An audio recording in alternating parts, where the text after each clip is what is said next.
اللہ کے محبوب علیہ السلام ایک دن مدینے سے گزر رہے تھے تو ایک شخص جس کا نام تھا سوا، تو وہ گھوڑا لیے جا رہا تھا، حضور کو پسند آ گیا، اس سے کہا کہ یہ بیچتے ہو؟ اس نے کہا بیچتا ہوں۔ کتنے کا؟ اتنے کا۔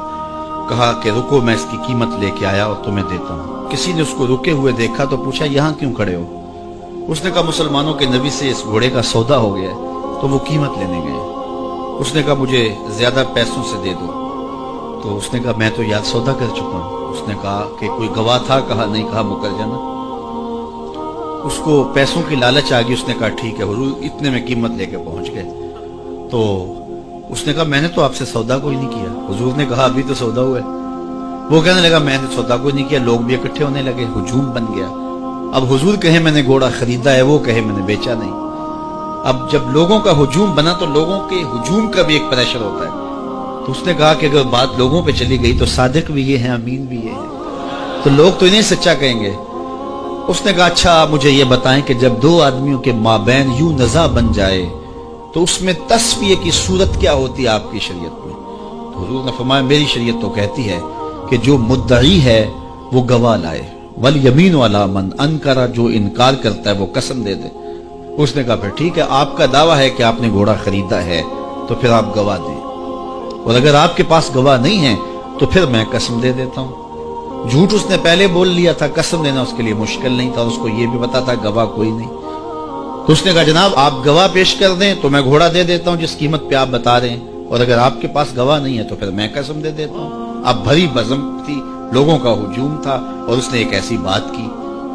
قبل اس سے کہ کچھ دیر گزرتی، حضرت حذیفہ بن یمان الانصاری رضی اللہ تعالیٰ عنہ آگے بڑھے اور کہا کہ گواہی مانگتا ہے؟ اس نے کہا جی میں گواہی مانگتا ہوں۔ تو کہا میں گواہی دیتا ہوں، جتنے میں حضور نے بتایا اتنے میں سودا ہوا ہے اور حضور نے گھوڑا خریدا ہے۔ اس نے کہا جی ٹھیک ہے میرا مطالبہ پورا ہو گیا، گواہی چاہیے تھی، درکار تھی گواہی مل گئی۔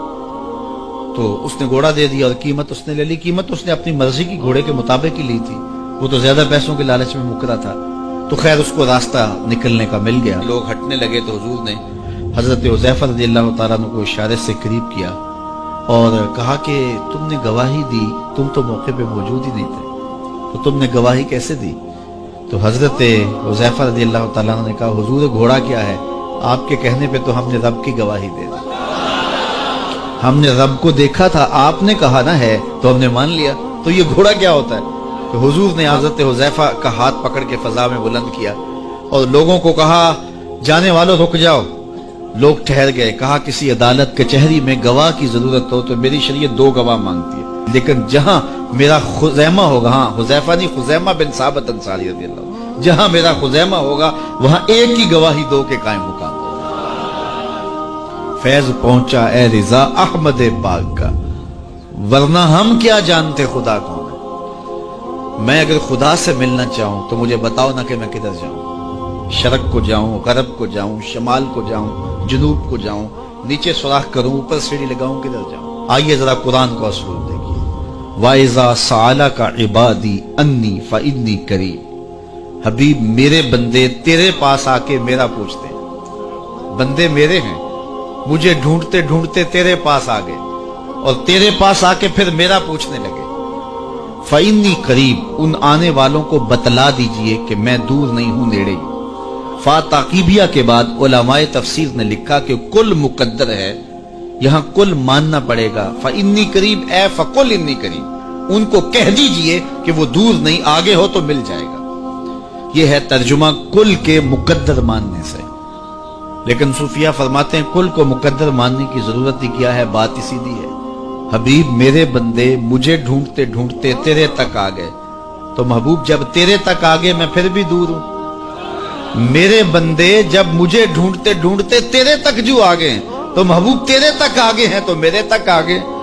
یہ تیرے پاس آ کے پھر میرا پوچھ رہے ہیں، جو تیرے پاس آگے وہ میرے پاس آگے، کیونکہ تیرے تک پہنچنا ہی تو میرے تک پہنچنا ہے۔ تو کہا اگر خدا تک پہنچنا ہے تو مصطفیٰ تک جانا ہوگا، بس یہی راستہ خدا تک پہنچتا ہے۔